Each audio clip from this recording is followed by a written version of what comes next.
নমস্কার, আমি doctor Nabakumar Sau, director Panskura যুব কম্পিউটার প্রশিক্ষণ কেন্দ্র এবং ইনস্টিটিউট অফ ই লার্নিং। তো আমরা শেষ মুহূর্তের মাধ্যমিক শেষ মুহূর্তের আলোচনা পর্ব শুরু করেছিলাম, ইতিমধ্যে আমরা একটা আপলোডও করেছি আমাদের চ্যানেলে।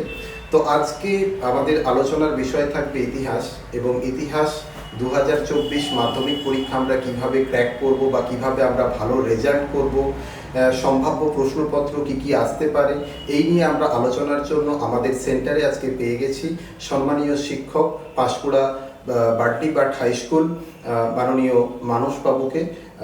উনি শিক্ষারত্ন বটে, শিক্ষারত্ন সম্মানীয় মানসবাবুকে আমরা আমাদের সেন্টারে পেয়ে গেছি। সেন্টারের তরফ থেকে ওনাকে নমস্কার জানাই। স্যার নমস্কার, এবং সাথে কৃতজ্ঞতা জানাই এরকম মাধ্যমিক পরীক্ষার্থীদের জন্য সুযোগ করে দেওয়ার জন্য। আমরা নেক্সট শুনে নেব স্যারের কাছ থেকে যে এবারের মাধ্যমিক 2024-এর মাধ্যমিক একটু ডিফারেন্ট। 9:45 থেকে পরীক্ষা শুরু হয়েছে, যার জন্য ছাত্রছাত্রীদের মধ্যে ইতিমধ্যেই একটা ভীতি কাজ করছে। তো কিভাবে এই ভীতি কাটিয়ে এবং ইতিহাস এর মতো সাবজেক্টে কিভাবে ভয় না করে আমরা জয় করব, সেই বিষয়টা নিয়ে আমরা পরবর্তী আলোচনা করে নেব। স্যার নমস্কার। নমস্কার। প্রিয় পরীক্ষার্থীরা, আমার প্রিয় ছাত্র বন্ধুরা, তোমাদের প্রথমেই স্বাগত। ভয়ের কোনো কারণ নেই। হ্যাঁ, তোমাদের যদিও সকালবেলা পরীক্ষা দিতে আসতে হচ্ছে, খুব সকালে উঠে একটু কষ্ট হচ্ছে, কিন্তু ভয় কাটিয়ে পরীক্ষা সেন্টারে ইতিমধ্যে একটি পরীক্ষা বাংলা প্রথম ভাষা পরীক্ষা দিয়ে ফেলেছ। চিন্তা না করে পরেরগুলো আসতে হবে। এবং ইতিহাস পরীক্ষা এবার 5 তারিখে পড়েছে, 5ই ফেব্রুয়ারি। মাঝে একটা দিন তোমরা ছুটি পাবে এবং সেই দিন ভালো করে পড়ার সুযোগ পাবে। আর ইতিহাস মানেই অনেকে মনে করে ভীতি, ইতিহাস মানেই গল্প কথা। বিষয়টি কিন্তু তা নয়। ইতিহাসের পাঠ্যসূচির অনেক পরিবর্তন ঘটেছে। এখন ক্লাস 10-এর যে ইতিহাস, তা নতুন ইতিহাস, নতুন সামাজিক ইতিহাস। এখনকার যে প্রশ্নের ধারা, তাও পাল্টে গেছে। আগে যেমন অনেক বড় প্রশ্ন লিখতে হতো, এখন সংক্ষিপ্ত প্রশ্ন এবং এমসিকিউ আছে, 2 নম্বরের প্রশ্ন আছে, 4 নম্বরের প্রশ্ন আছে এবং 8 নম্বরের প্রশ্ন আছে। যদি একটু যত্ন করে পড়া যায়, ভালো করে পড়া যায়, মন দিয়ে পড়া যায়, আর যে মাঝে একটা দিন ছুটি পাবে, তাহলে ইতিহাসেও 98% নম্বর পাওয়া যেতে পারে, বা কেউ কেউ তো 100 পেয়েছে। আর হ্যাঁ বলুন। শেষ মুহূর্তের প্রস্তুতি, ভালো রেজাল্ট করার যদি উল্লেখযোগ্য কিছু টিপস দিয়ে দেন। এবং যেহেতু আমরা একদম লাস্ট মিনিটে দাঁড়িয়ে আছি, অলরেডি আজকে একটা পরীক্ষা কমপ্লিট হয়ে গেছে, তো সেক্ষেত্রে সাজেশনের কথা বলবো না, সম্ভাব্য যদি একটু প্রশ্নাবলী নিয়ে আলোচনা করা যায় আর কি, মাধ্যমিক স্টুডেন্টদের যাতে সুবিধা হয়। হ্যাঁ, সামনের মাত্র কয়েকটা দিন আছে, তার মধ্যেই তোমাদের আগামীকাল তোমাদের পরীক্ষা দিতে হচ্ছে ইংরেজি, এবং রবিবার ছুটি পাচ্ছ, সোমবার ইতিহাস পরীক্ষা। তাই বলবো যে মাঝে যে একটা দিন সময় পাবে, ভালো রেজাল্ট করতে হলে তোমাদের কিন্তু বইটাকে খুঁটিয়ে পড়তে হবে। টেক্সট যে বুক আছে তাকে একদম খুঁটিয়ে খুঁটিয়ে একদিনে পড়বে। নিশ্চয়ই তোমরা এতদিনে পড়েছ। এবং প্রশ্নের ধারা তোমাদের একটু বলে দিই, আরও একবার স্মরণ করে দিই, যে প্রথমে ছাড়ছে টোটাল 100 নম্বরের মধ্যে 10 নম্বর প্রজেক্টের জন্য। অলরেডি তোমাদের পরীক্ষা দিয়ে দিচ্ছ প্রজেক্ট পেপার। আর 90 নম্বরের রিটিন পরীক্ষা হবে। রিটিন পরীক্ষাতে সেখানে প্রথমে থাকছে এমসিকিউ থাকছে 20 নম্বরের জন্য, এবং তারপর থাকছে 16 নম্বরের জন্য শর্ট অ্যান্সার কোশ্চেন। সেখানে 5টি বিভাগ থাকছে, প্রত্যেক বিভাগ থেকে অন্তত একটি করে মোট 16টি প্রশ্নের উত্তর দিতে হবে। 5টি বিভাগ মিলিয়ে 20টি প্রশ্ন থাকছে। তারপর থাকছে 3 নম্বরের দাগে থাকছে 2 নম্বরের প্রশ্ন, 11টি প্রশ্নের উত্তর দিতে হবে, সেখানে 16টি প্রশ্ন থাকবে। এবং তারপর থাকছে 4 নম্বরের জন্য নির্ধারিত প্রশ্ন, সেখানেও 5টা গ্রুপ থাকবে, প্রত্যেক গ্রুপ থেকে একটি করে মোট 6টি প্রশ্নের উত্তর দিতে হবে। আর থাকছে শেষে 8 নম্বরের প্রশ্ন, 3টি প্রশ্ন থাকবে, যে কোনো একটি প্রশ্নের উত্তর দিতে হবে। এবং সেখানে দেখা গেল যে তুমি কিভাবে বড় প্রশ্নে ভালো রেজাল্ট ভালো লিখবি। আমরা যদি প্রথম অধ্যায়ে চলে আসি, প্রথম অধ্যায় হচ্ছে ইতিহাসের ধারণা। বিগত বছর 2023 বর্ষে প্রথম অধ্যায় থেকে কোনো প্রশ্ন আসেনি। আরেকটি বিষয় তোমরা নিশ্চয়ই জানো, তাও যারা আরেকবার স্মরণ করে দিচ্ছি, যে আমাদের 8টি অধ্যায় আছে ইতিহাসের নির্ধারিত মাধ্যমিকের সিলেবাসে। প্রথম এবং অষ্টম অধ্যায় থেকে কিন্তু কোনো 8 নম্বরের প্রশ্ন আসে না। এই প্রথম এবং 8 নম্বর অধ্যায় থেকে এমসিকিউ, শর্ট অ্যান্সার কোশ্চেন 2 নম্বরের জন্য নির্ধারিত প্রশ্ন, 4 নম্বরের জন্য নির্ধারিত প্রশ্নগুলো থাকবে। 8 নম্বরের প্রশ্ন 2 অধ্যায় থেকে 7 অধ্যায়ের মধ্যে কিন্তু 8 নম্বরের জন্য নির্ধারিত প্রশ্নগুলো থাকবে। যে প্রথম অধ্যায় ইতিহাসের ধারণা, এই ইতিহাসের ধারণা অংশে যে প্রশ্নগুলো অত্যন্ত প্রাসঙ্গিক এ বছরের জন্য, যে খেলার ইতিহাসের চর্চা আধুনিক যুগে কিভাবে গুরুত্বপূর্ণ হয়ে উঠেছে, এটা অত্যন্ত গুরুত্বপূর্ণ প্রশ্ন। এবং এখান থেকে আরেকটি প্রশ্ন হয়, কোনো কোনো বছর এসেছে, খেলাধুলা জাতীয়তাবোধে কিভাবে আমাদের উদ্বুদ্ধ করে। এখান থেকে আরেকটি উল্লেখযোগ্য প্রশ্ন, যে রবীন্দ্রনাথ ঠাকুরের আত্মজীবনী জীবন স্মৃতি আধুনিক ইতিহাস চর্চায় কতটা গুরুত্বপূর্ণ। তাছাড়া এখান থেকে প্রশ্ন হতে পারে প্রধানমন্ত্রী জওহরলাল নেহেরু তার কন্যা ইন্দিরা গান্ধীকে লেখা যে গুরুত্বপূর্ণ চিঠিগুলি ছিল, সেগুলো আধুনিক ইতিহাস রচনায় কতটা গুরুত্বপূর্ণ। এছাড়া আরেকটি প্রশ্ন এখানের ইম্পর্টেন্ট, সেটি হলো যে ইন্টারনেট আজকে আধুনিক ব্যবস্থায় এবং কতটা গুরুত্বপূর্ণ স্থান লাভ করেছে, তা ইতিহাসের কতটা গুরুত্বপূর্ণ অংশ হয়ে উঠেছে, এগুলো পড়তে পারে। এবারে আমরা চলে যাব দ্বিতীয় অধ্যায়। দ্বিতীয় অধ্যায় হচ্ছে সংস্কার, বৈশিষ্ট্য এবং পর্যালোচনা। এই অধ্যায়ের গুরুত্বপূর্ণ প্রশ্ন হচ্ছে বামাবোধিনী পত্রিকায় সমকালীন বাংলার সামাজিক ইতিহাস কতটা তুলে ধরা হয়েছে, এটা পড়তে পারে। নীলকর সাহেবদের অত্যাচারের বিরুদ্ধে হিন্দু পেট্রিয়ট পত্রিকার ভূমিকা কী ছিল। এছাড়া এটা বড় প্রশ্ন আসতে পারে, ঈশ্বরচন্দ্র বিদ্যাসাগরের শিক্ষা এবং সমাজ সংস্কার আন্দোলনের ক্ষেত্রে তার অবদান কী ছিল। অথবা এটি 4 নম্বরের প্রশ্ন হতে পারে, বা 8 নম্বরেরও এক বছর এসেছে, যে বিধবা বিবাহ আন্দোলনের ক্ষেত্রে বিদ্যাসাগরের ভূমিকা কী ছিল। এখান থেকে আরেকটি প্রশ্ন গুরুত্বপূর্ণ, স্বামী বিবেকানন্দের যে ধর্মীয় সংস্কার ছিল অথবা নব বেদান্তবাদ, এটি 4 নম্বরের প্রশ্ন হতে পারে। এছাড়া এখান থেকে প্রাচ্য পাশ্চাত্য দ্বন্দ্ব, এটি 4 নম্বরের প্রশ্ন হতে পারে। আমরা চলে আসবো এবার তৃতীয় অধ্যায়ে। যে তৃতীয় অধ্যায় হচ্ছে প্রতিরোধ, বিদ্রোহ, বৈশিষ্ট্য এবং বিশ্লেষণ। এই অধ্যায়টি অত্যন্ত গুরুত্বপূর্ণ। এই অধ্যায় থেকে গতবারে সে অর্থে বড় প্রশ্ন আসেনি। 4 নম্বর এবং 8 নম্বরের প্রশ্ন কিন্তু এই অধ্যায় থেকে অত্যন্ত গুরুত্বপূর্ণ। এখানে যদি প্রথমেই দেখতে পাই যে 8 নম্বরের প্রশ্ন হিসেবে নীল বিদ্রোহের কারণ, ফলাফল এবং গুরুত্ব, এটা অত্যন্ত গুরুত্বপূর্ণ।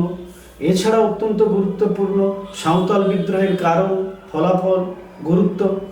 আরেকটি প্রশ্ন আছে মুন্ডা বিদ্রোহ, সন্ন্যাসী বিদ্রোহ। এই প্রশ্নগুলো কিন্তু অত্যন্ত প্রাসঙ্গিক, এখান থেকে আসার সম্ভাবনা আছে। আমরা চতুর্থ অধ্যায়ে চলে যাব। চতুর্থ অধ্যায় হচ্ছে সংঘবদ্ধতার গোড়ার কথা। এই অধ্যায় থেকে মূলত বেশিরভাগ সময় 4 নম্বরের প্রশ্নগুলো আসে, কোনো কোনো বছর 8 নম্বর এসেছে। 4 নম্বরের প্রশ্নের মধ্যে দেখা যায় যে, বা এটি 8 নম্বরের হতে পারে, যে জাতীয়তাবোধের বিকাশে আনন্দমঠ উপন্যাসের গুরুত্ব কতটা ছিল, ভারতে জাতীয়তাবোধের বিকাশে বর্তমান ভারতের ভূমিকা কতটা, এটা যেমন পড়ে সেই তাছাড়া এই অধ্যায় থেকে প্রশ্ন আসতে পারে যে ভারত সভা কী উদ্দেশ্যে গঠিত হয়েছিল এবং ভারত সভা কোন কোন ক্ষেত্রে আন্দোলন করেছিল, এটা 4 অথবা 8 নম্বর হতে পারে। এছাড়া এই অধ্যায় থেকে আমরা যেগুলো 4 নম্বরের প্রশ্ন পেতে পারি সেগুলো হলো 1857 খ্রিস্টাব্দে মহাবিদ্রোহের প্রতি শিক্ষিত বাঙালি সমাজের ভূমিকা কী ছিল, এটা 4 নম্বরের হতে পারে। অথবা এখান থেকে আরেকটি প্রশ্ন, আরও 2টি প্রশ্ন অত্যন্ত প্রাসঙ্গিক, যেগুলো 8 নম্বর হতে পারে।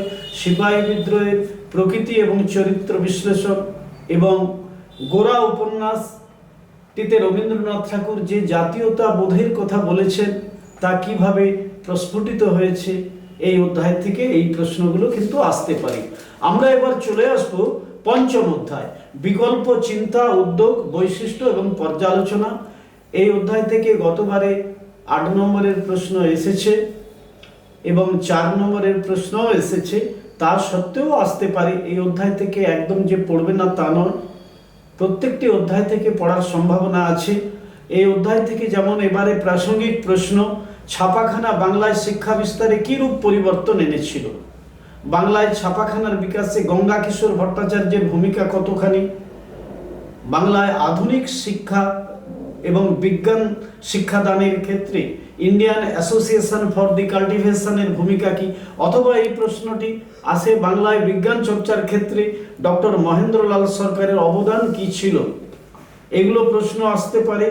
এছাড়া এখান থেকে যে দুটি প্রশ্ন আরও প্রাসঙ্গিক, কলকাতা বিজ্ঞান কলেজ এবং বসু বিজ্ঞান মন্দির, এটি যে কোনো একটি 4 নম্বরের আসতে পারে বা দুটোকে একসাথে দিয়ে 8 নম্বরের প্রশ্ন হতে পারে। এগুলো তোমরা ভালো করে পড়বে। এই অধ্যায় থেকে ভালো রেজাল্ট করতে হলে সমস্ত প্রশ্নেরই উত্তর দিতে হবে, পড়ে যেতে হবে, কিন্তু এগুলো খুবই প্রাসঙ্গিক। এবং ষষ্ঠ অধ্যায় হচ্ছে 20 শতকের মধ্যভাগ থেকে 20 শতকের প্রথম ভাগ পর্যন্ত বৈশিষ্ট্য এবং পর্যালোচনা। এই অধ্যায় থেকে গতবারে কিন্তু 8 নম্বরের প্রশ্ন একটি এসেছে। 4 নম্বরের প্রশ্ন প্রাসঙ্গিক, বঙ্গভঙ্গ বিরোধী আন্দোলনের পর্বে কৃষক সমাজের ভূমিকা। এবং এই অধ্যায় থেকে একটি প্রশ্ন এবারে খুবই ইম্পর্টেন্ট প্রশ্ন, যে একা আন্দোলন কিভাবে বৃহত্তর আন্দোলনের রূপ দেওয়ার চেষ্টা করা হয়, একা আন্দোলন কি। এছাড়াও এই অধ্যায় থেকে আর দুটি প্রশ্ন তোমাদের বলবো, সেগুলি হলো ভারত ছাড়ো আন্দোলন পর্বে কৃষক আন্দোলন কি ছিল এবং ভারত ছাড়ো আন্দোলন পর্বে শ্রমিক শ্রেণীর ভূমিকা কি ছিল। এগুলো কিন্তু অত্যন্ত গুরুত্বপূর্ণ। আমরা চলে আসব সপ্তম অধ্যায়ে। সপ্তম অধ্যায় হচ্ছে 20 শতকের ভারতের নারী, ছাত্র এবং প্রান্তিক জনগোষ্ঠীর আন্দোলন। এই অধ্যায়টি কিন্তু অত্যন্ত গুরুত্বপূর্ণ। এই অধ্যায় থেকে গতবারে প্রশ্ন আসেনি। 4 নম্বর এবং 8 নম্বরের প্রশ্ন কিন্তু অত্যন্ত গুরুত্বপূর্ণ। এই অধ্যায়ের 8 নম্বরের প্রশ্ন 4টি প্রশ্ন বলবো। প্রথম হচ্ছে সশস্ত্র বিপ্লবী আন্দোলনে নারী সমাজের ভূমিকা, 2 হচ্ছে সশস্ত্র বিপ্লবী আন্দোলনে ছাত্র সমাজের ভূমিকা, 3 হচ্ছে বাংলায় নমশূদ্র আন্দোলন। এগুলি 4ও পড়তে পারে, 8 পড়তে পারে। এবং আরেকটি প্রশ্ন অত্যন্ত প্রাসঙ্গিক, সেটা হলো ভারতবর্ষে দলিত আন্দোলন, দলিত আন্দোলনের ক্ষেত্রে গান্ধীজি আম্বেদকর বিতর্ক। এটা 4 হতে পারে অথবা 8, অত্যন্ত প্রাসঙ্গিক প্রশ্ন। আমরা চলে আসবো শেষ অধ্যায়। শেষ অধ্যায় হচ্ছে 8ম অধ্যায়, উত্তর ঔপনিবেশিক ভারত 20 শতকের দ্বিতীয় পর্ব, অর্থাৎ 1947 থেকে 1964 খ্রিস্টাব্দে উত্তর ঔপনিবেশিক, অর্থাৎ ব্রিটিশ ইস্ট ইন্ডিয়া কোম্পানি যে শাসন করেছিল, ঔপনিবেশিক শাসন, স্বাধীনতার পরের অংশ আমরা পড়ব। এই অংশের প্রশ্ন প্রতি বছরই আসে, প্রশ্ন আসবে এই অধ্যায় থেকে। এই অধ্যায়ের প্রথম যেটা অত্যন্ত গুরুত্বপূর্ণ প্রশ্ন, হায়দ্রাবাদ যে দেশীয় রাজ্য ছিল তা ভারত ভুক্তির বিষয়ে যে বিতর্ক দেখা দিয়েছিল, সেই হায়দ্রাবাদ ভুক্তি কিভাবে সমস্যা তৈরি হয়েছিল, সেটি নিয়ে তোমাদের প্রশ্ন ভালো করে পড়ে রাখতে হবে। এছাড়া 1947 খ্রিস্টাব্দে ভারত ভাগের সময় যে উদ্বাস্তু হয়েছিল, লক্ষ লক্ষ উদ্বাস্তু, সেই উদ্বাস্তু সমস্যা কি ছিল, তার সমাধানের জন্য কি উদ্যোগ নেওয়া হয়, এই প্রশ্নটাও অত্যন্ত গুরুত্বপূর্ণ। এছাড়া এখান থেকে আর যে প্রশ্ন প্রাসঙ্গিক, দেশভাগ এবং দেশ ত্যাগের স্মৃতি, কোন কোন বিষয়গুলি আত্মজীবনী এবং স্মৃতিকথায় তুলে ধরা হয়েছে, এই প্রশ্নটাও তোমাদের পড়তে হবে। আরও কিছু প্রশ্ন এই অধ্যায় থেকে আছে, সেগুলো হলো নেহেরু লিয়াকত চুক্তি, দিল্লি চুক্তি কি ছিল। এইগুলো মোটামুটি এই অধ্যায়গুলি থেকে পড়লে ভালো করে তোমরা অবশ্যই ভালো রেজাল্ট করতে পারবে। এবং সমস্ত প্রশ্নের উত্তর লিখতে হলে সমস্ত প্রশ্ন পড়বে এবং বই তোমাদের ভালো করে রিডিং পড়ে রাখতে হবে। রিডিং পড়ে রাখলে তোমাদের ছোট প্রশ্ন পাওয়ার ক্ষেত্রে কিন্তু কোনো অসুবিধা হবে না। বিগত বছরে দেখা গেছে এমসিকিউ যে প্রশ্নগুলো ছিল, বহু ছাত্রছাত্রী তাদের অসুবিধা হয়েছে, লিখতে পারেনি। তারা যারা টেক্সট পড়েছে ভালো করে, তারা ভালো করে উত্তর দিয়েছে। যে স্যার আমাদের বলে দিলেন একদম শর্ট করে। ইতিহাস বই তো অনেক বড় হয়, অনেক কিছু করতে হয়, একদম বেছে বেছে লাস্ট মিনিটে আমরা কিছু কোশ্চেন্স পেয়ে গেলাম, 15-20টা কোশ্চেন্স পেয়ে গেলাম, যার মধ্যে 4 নম্বরের কোশ্চেন্স আছে, 8 নম্বরের কোশ্চেন্স আছে। তো এমসিকিউ তো রিডিং পড়লে মোটামুটি ওখান থেকে এসেই যাবে। তো আমরা মোটামুটি জেনে নিলাম, অনেকটা শর্ট করে নিলাম, অর্থাৎ এত বড় বইটাকে, এত মোটা বইটাকে মোটামুটি 20-25টা প্রশ্ন লাস্ট মিনিট সাজেশানে আমরা পেয়ে গেলাম, যেটা থেকে অনেকটাই আমরা এগিয়ে যেতে পারবো। লাস্ট মিনিট এই কোশ্চেন্সগুলোতে চোখ বোলালে আমরা একটা ভালো রেজাল্ট করতে পারবো। স্যার, একটা কোশ্চেন্স আছে যেটা আমিও স্টুডেন্ট থাকাকালীন, মাধ্যমিক দেওয়াকালীন আমিও ফিল করেছি, যে ইতিহাস মানে একটা অসম্ভব ভয়, একটা গল্প কথা, মুখস্থ করতে হয়, প্রচুর পড়তে হয়, এরকম একটা ব্যাপার থাকে আর কি। যার কারণে অনেকেই দেখা যায় যে এভারেজ 4-5টা সাবজেক্ট সে ভালো রেজাল্ট করছে, বা ইতিহাসে তার মার্কস কমে যাওয়ার কারণে ওভারঅল গ্রেডে একটা ডিফারেন্স চলে আসছে। অবশ্যই আপনি কি বলবেন? এটা গতবারের প্রশ্নের ক্ষেত্রেও দেখা গেছে। আমার প্রিয় ছাত্রছাত্রী যারা পরীক্ষা দেবে, ভয়ের কোনো কারণ নেই। তোমরা সময় পাচ্ছ, শনিবার ইংরেজি পরীক্ষার পর রবিবার ছুটি পাচ্ছ, সোমবার সকালে পরীক্ষা, 9:45-এ তোমাদের যেতে হচ্ছে হলে। তার আগে হলে ঢুকে যাচ্ছ। আমি বলবো, এই যে মাঝে একটা দিন সময় পাচ্ছ, ভয় করবে না, বইটা রিডিং পড়ে নাও। বইটা রিডিং পড়লে তোমরা নিশ্চয়ই রেফারেন্স বইও আছে, সেগুলো একবার চোখ বুলিয়ে নাও। আর যা পড়েছো বড় প্রশ্ন, সেগুলো একবার করে পড়ে নাও, চোখ বুলিয়ে নাও, এবং মনকে শান্ত রেখে। এখন তো প্রশ্ন আগের মতো বড় প্রশ্ন নেই, অনেক ছোট প্রশ্ন, 58 নম্বরের ছোট প্রশ্ন মাধ্যমিকের পরীক্ষার জন্য প্রশ্ন থাকে। এমসিকিউ থাকে 20 নম্বরের, শর্ট অ্যান্সার কোশ্চেন থাকে 16 নম্বরের, 2 নম্বরের জন্য নির্ধারিত প্রশ্ন থাকে 11টি থাকে 22 নম্বরের, এবং এইভাবে দেখতে গেলে যে 58 নম্বরের ছোট প্রশ্ন হচ্ছে। তাই একটু যদি যত্ন নিয়ে, একটু যদি গুরুত্ব দিয়ে পড়া যায়, সেখানে অনেক নম্বর পাওয়া যেতে পারে। স্যার, ইদানিং দেখা যাচ্ছে মাধ্যমিকেও ইতিহাসে 98 বা 100% মার্কস আনা পসিবল হচ্ছে। তো এক কথায় ভালো রেজাল্ট করার অবলম্বনটা অ্যাকচুয়ালি কি? ইতিহাস সাবজেক্টে ভালো রেজাল্ট কিভাবে করবো? হ্যাঁ, অবশ্যই। যে এখনকার যে সিলেবাস এবং প্রশ্নের ধারা, তাতে 98% নম্বর বা 100 পেয়েছে কোনো কোনো ছাত্রছাত্রী। সেই জন্য বলবো, প্রথম টেক্সট বুক ভালো করে তোমাদের পড়তে হবে, রিডিং দিতে হবে খুঁটিনাটি একদম, যাতে কোনো শর্ট প্রশ্ন তোমার কাছে মিস না হয়। 1, 2 হচ্ছে যেগুলো 2 নম্বরের প্রশ্ন। অনেক ছাত্রছাত্রী দেখছি লেখার সময় ওরা লিখেছে, হয়তো উত্তরটা জানি, সেটাকে গুছিয়ে লিখতে পারছে না। তোমাকে আগে উত্তরটা ভেবে নিতে হবে এবং গুছিয়ে তোমাকে লিখতে হবে। 4 নম্বরের যে নির্ধারিত প্রশ্ন, সেখানে বলা থাকে 7-8টি বাক্যে লেখো। তোমাকে কিন্তু যে বলা হয়েছে বিষয়টা, মূল বিষয়বস্তু কিন্তু আসলে লিখতে হবে। যারা পরীক্ষক থাকেন তাদের কাছে নির্দেশ থাকে, যদি সঠিকভাবে বিষয়বস্তুকে গুছিয়ে লিখে ফেলতে পারে, মূল বিষয়বস্তু থাকে, তাহলে কিন্তু তারা 80% নম্বর পেয়েই যায়। এবারে একটি প্রশ্ন ভালো করার কৌশল কি, এবারে আমি শেষে বলে দিচ্ছি। 8 নম্বরের জন্য নির্ধারিত প্রশ্ন, সেখানে দেখা গেছে যে কিছু কিছু ছাত্রছাত্রী খুবই ভালো লিখেছে, 8-এর 8ই পেয়ে যায়। এইবার ভালো প্রশ্নের যেগুলো বড় প্রশ্ন, সেখানে বড় প্রশ্ন 8 নম্বরের প্রশ্ন বলা থাকে, নির্দেশ থাকে 15টি বাক্যে, 15টি অথবা 16টি বাক্যে লিখো। 15টি-16টি বাক্যে তোমাকে লিখতে হবে। সেখানে 2-1টি বাক্য বেশি হলেও ক্ষতি নেই, কিন্তু তোমাকে যা চাওয়া হয়েছে গুছিয়ে লিখতে হবে। অনেক ছাত্রছাত্রী দেখা যায় বিরাট বড় লিখে নিয়েছে, সেখানে হয়তো ঐতিহাসিকের মতামত বা আরও ইংরেজি কোটেশন কিছু দিয়ে দিচ্ছে, মূল বিষয়বস্তু সেখানে নেই, যা চাওয়া হয়েছে তার বিপরীতে লিখেছে, সেখানে কিন্তু বেশি নম্বর পাবে না। আমি তোমাদের বলবো, প্রশ্নে যা চাওয়া হয়েছে সেইটা দেখো।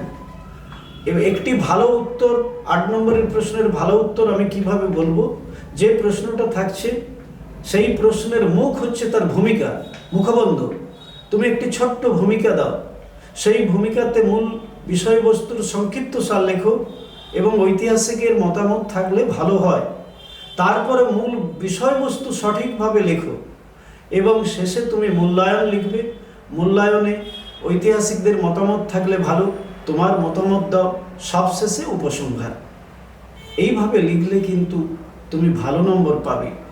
80% নম্বর পর্যন্ত অনেক ছাত্রছাত্রী পেয়ে যায়, তার পরের নম্বর যখন যাচ্ছে পরীক্ষক দেখেন তার মধ্যে নিজস্বতা আছে কিনা, সে গুছিয়ে লিখতে পেরেছে কিনা। এইভাবে যদি তুমি এগিয়ে যাও তাহলে অবশ্যই অবশ্যই তুমি ভালো নম্বর পাবে, এ আমার বিশ্বাস। সময় তো স্যার একটা বড় ফ্যাক্টর। আমরা তো ইতিমধ্যেই জেনে গেলাম যে 4 নম্বর 8 নম্বরের কোশ্চেন্সগুলো অ্যাকচুয়ালি আমরা কিভাবে লিখবো। তো সময় একটা বড় ফ্যাক্টর যে কোনো পরীক্ষার ক্ষেত্রে। পরীক্ষা তো টাইম লিমিটেড থাকে, তো ইতিহাস একটা খুব বড় সাবজেক্ট, অনেক লিখতে হয়, বিশেষ করে বড় প্রশ্নগুলোতে গুছিয়ে লিখতে হয়। তো টাইম কিভাবে ম্যানেজমেন্ট করবে আমাদের স্টুডেন্টরা?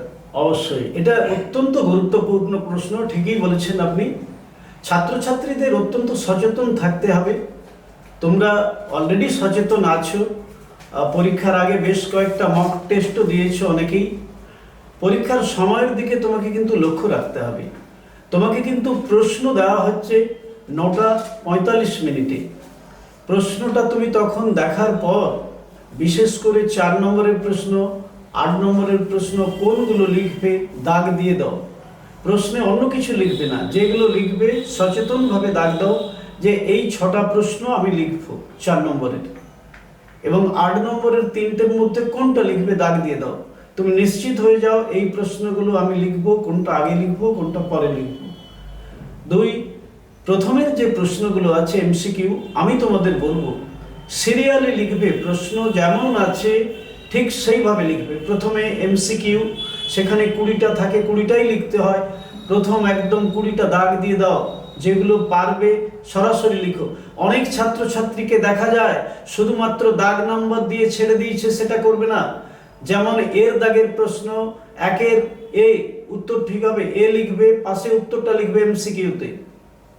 তারপরে শর্ট অ্যান্সার কোশ্চেন, সেখানে কিন্তু তোমাকে লিখতে হবে পুরো বাক্যে শর্ট অ্যান্সার কোশ্চেন উত্তর দিতে হবে। এমসিকিউ শুধু উত্তর লিখলেই চলবে, কিন্তু শর্ট অ্যান্সার কোশ্চেন পুরো বাক্যে সিরিয়ালি যেভাবে আছে পর পর লেখো। যেটা না পারবে দাগ দিয়ে ফাঁকা রাখো, পরে মনে পড়লে লিখবে। আর 2 নম্বরের জন্য নির্ধারিত প্রশ্ন বলবো, সেখানে কিন্তু পর পর লিখে যাবে, যেখানে সেখানে লিখবে না। অনেক ছাত্রছাত্রীকে দেখা যায় তারা লিখতে গিয়ে দেখা গেল যে সেখানে প্রথমে 4টা 2 নম্বরের প্রশ্ন লিখেছে, আরো 2টো 4 নম্বরে লেখার পর আরো 4টা লিখেছে, আরো পরে লিখেছে। তাতে পরীক্ষক অত্যন্ত বিরক্ত হন, তোমার খাতা তিনি ভালোভাবে নাও দেখতে পারেন। এবারে কোনো কোনো ছাত্রছাত্রী লেখে যে আমি কি অতিরিক্ত প্রশ্ন লিখব? বড় প্রশ্ন অতিরিক্ত লিখবে না, তোমাকে লিখতে হবে 11টা প্রশ্ন 2 নম্বরের, সেখানে একটা হয়তো বেশি লিখে রাখবে। যদি কোনো কারণে কোনো প্রশ্ন ভুল হয় তাহলে পরীক্ষক যদি ক্ষমা করেন বা তিনি মার্সি করেন যে না পরের প্রশ্নটা দেখে নি, তাহলে সেটা লিখতে পারো। এবং 4 নম্বরের প্রশ্নগুলিও সিরিয়ালি লিখো, তাতে পরীক্ষকের সুবিধা হয় খাতা দেখতে। আরেকটা বিষয় তোমাদের বলবো, পরীক্ষার খাতাতে কোনো লাল কালি বা কোনো রঙিন কালি ইউজ করবে না। তুমি কালো এবং নীল এবং কালো কালি দুটো ইউজ করবে। লাল কালি খাতা দেখার জন্য পরীক্ষক লাল কালি দিয়ে তোমার খাতায় নম্বর দিবেন, কারেকশন করবেন, যা করার করবেন। তুমি কিন্তু লাল কালি কোনোভাবেই দেবে না।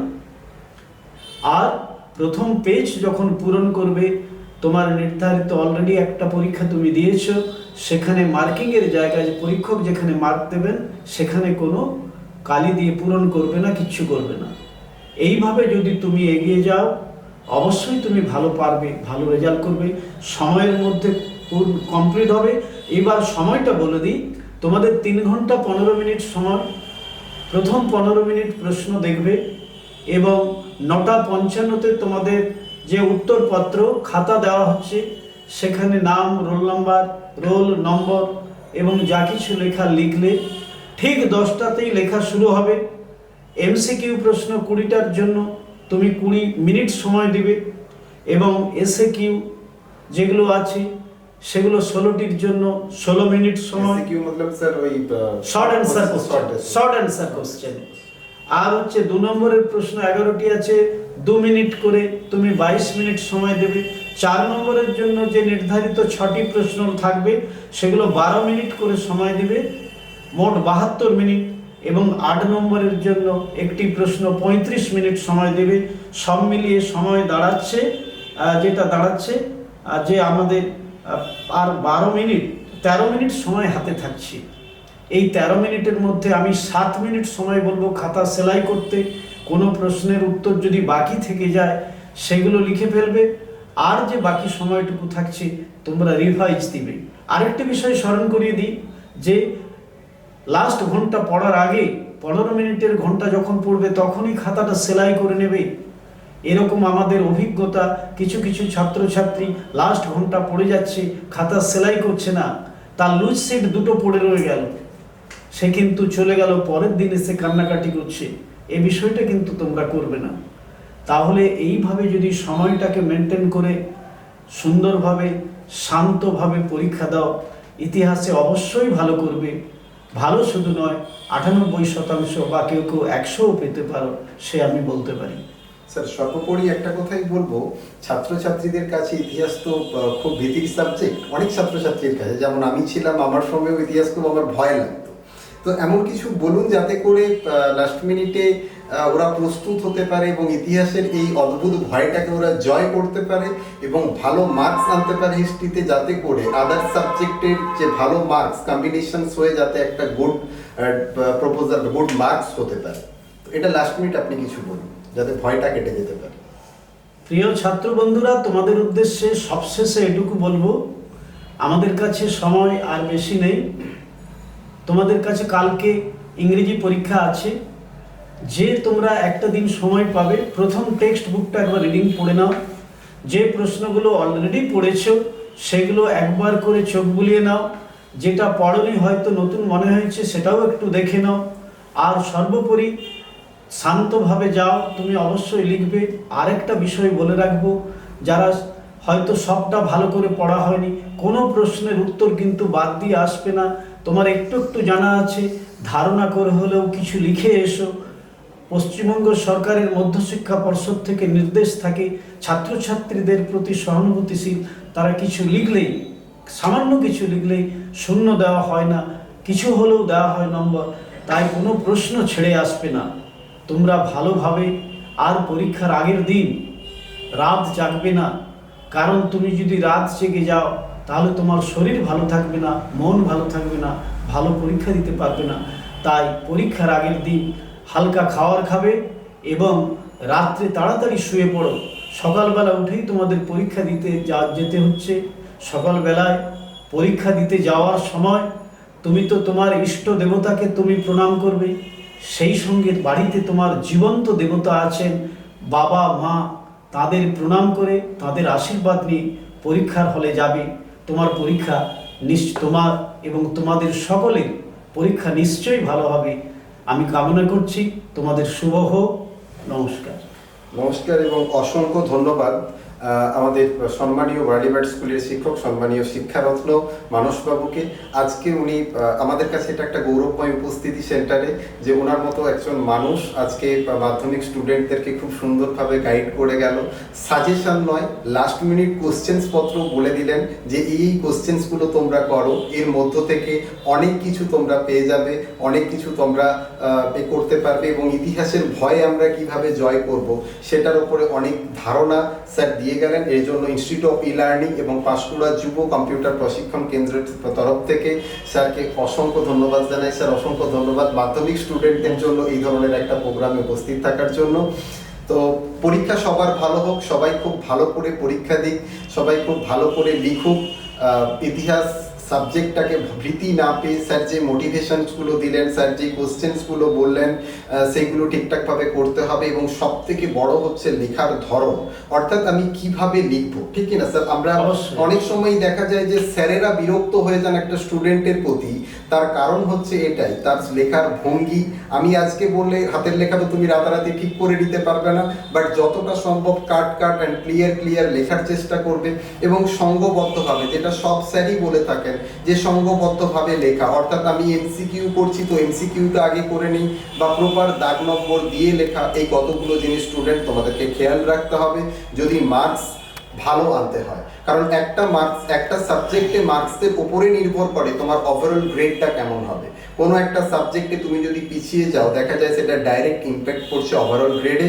মাধ্যমিক জীবনের প্রথম সব থেকে বড় পরীক্ষা বোর্ড এক্সাম, প্রত্যেককেই নতুন নতুন স্কুলে গিয়ে পরীক্ষা দিতে হচ্ছে। সবার জন্য রইল শুভকামনা। আজকে প্রচুর স্কুলে দেখেছিলাম, প্রচুর স্কুলে স্যারের